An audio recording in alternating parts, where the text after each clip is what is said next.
Hello everybody, welcome back to Garner's Games. Today we're going to be reviewing the miniature line for the upcoming Star Wars Shatterpoint. Comes out on June 2nd.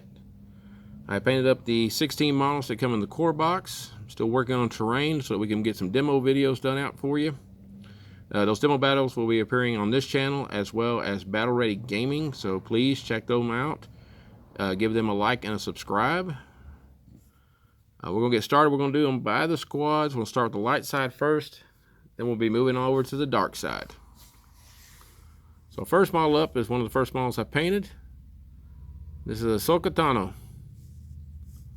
You can see Ahsoka is a very well detailed model.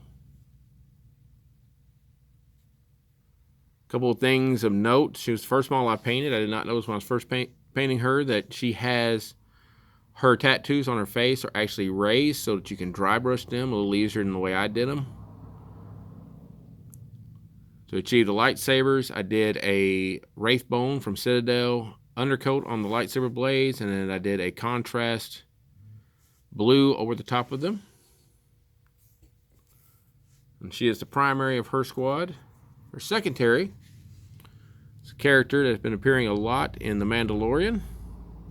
It's Bo-Katan. Really am happy with this model. Using the silver with contrast over top of it to get the metallic blue effect so that the metal looks metallic on that character. Again, the high details, you can see her Night Owl emblem on her helmet that is recessed so that you can paint it blue and then dry brush white back over it to make it very easy to paint. Bo-Katan is a very cool character. She's one of the first characters that comes with the helmet, no helmet option.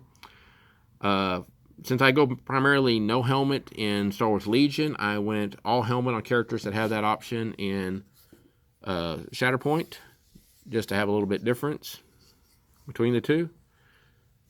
And this is the Mandalorian Support Squad.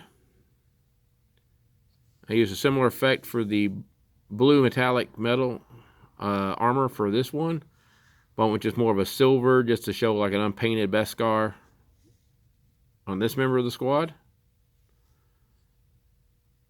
But both models, again, very detailed, especially for support characters.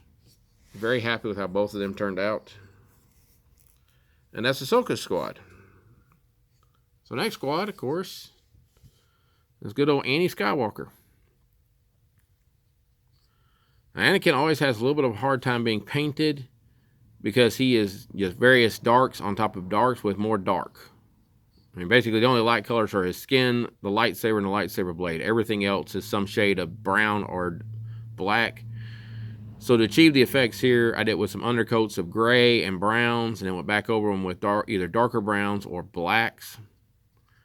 I always kind of like this Bespin look on these metal plates that have the vents on them. Always kind of reminds me of Empire Strikes Back that way. But Anakin turned out really well. He's the primary of the squad. Your secondary for that squad is the ever-popular Captain Rex. Clone troopers are just so easy to paint overall. They're kind of like stormtroopers with some highlights. Again, the edge of this one here has the end of the metallic and going into the sand. Which I did try to paint it to where it somewhat matched up as close as I could with this mat that I have for Star Wars Legion. And his squad support, of course, is the 501st Clone Troopers.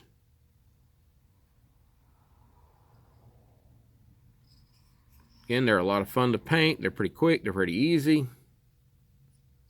Detail level is not very hard on them.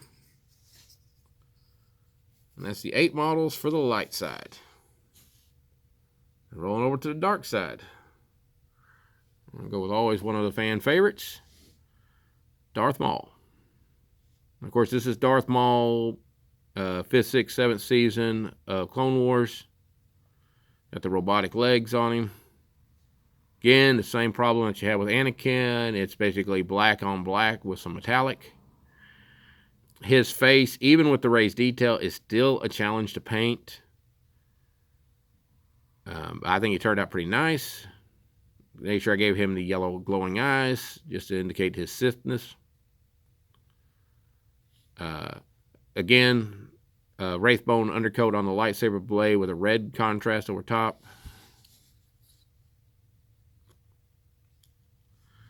He's a primary. His secondary is Gar Saxton.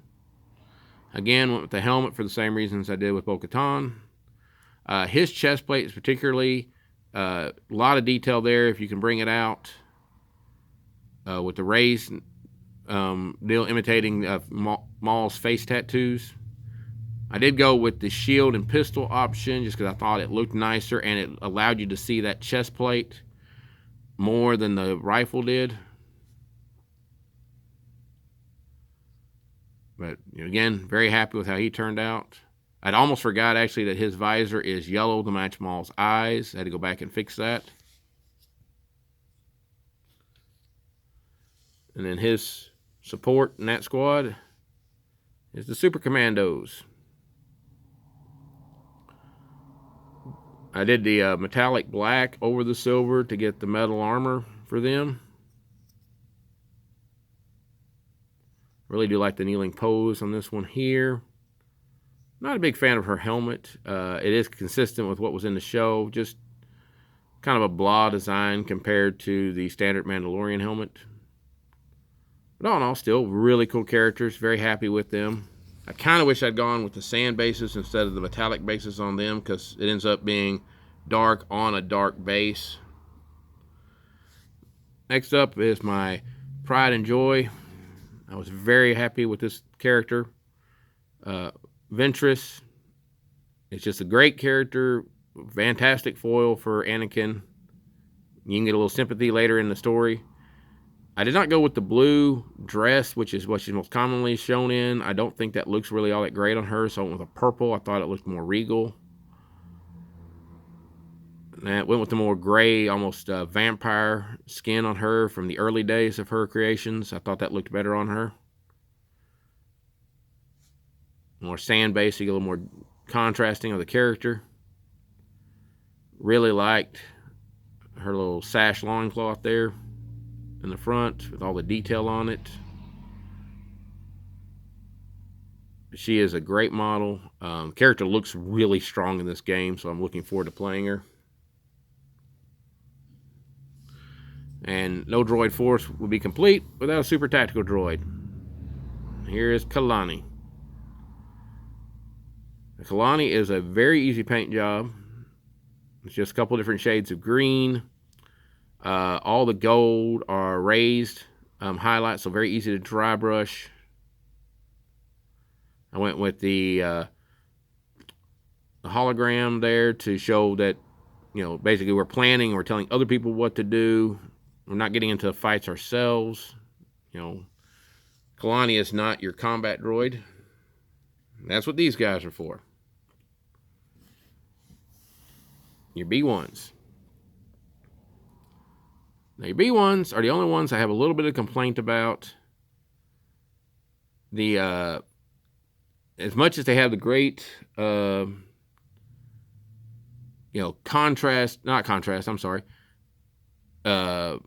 engraved parts to really highlight the details on these other characters, especially on their faces. The heads of the B1s have very shallow grooves on them, very easy to get paint into, even when dry brushing. So I went back to bring out some more highlights to them. I did an ink washing on them to get their detail out a little better, make them look more battle worn. My only other complaint is that you're only given 2 of these medium-sized bases, so even though they're support part of the same unit, they have 2 different bases, and you're forced to kind of use those, and that's my only little drawback to them.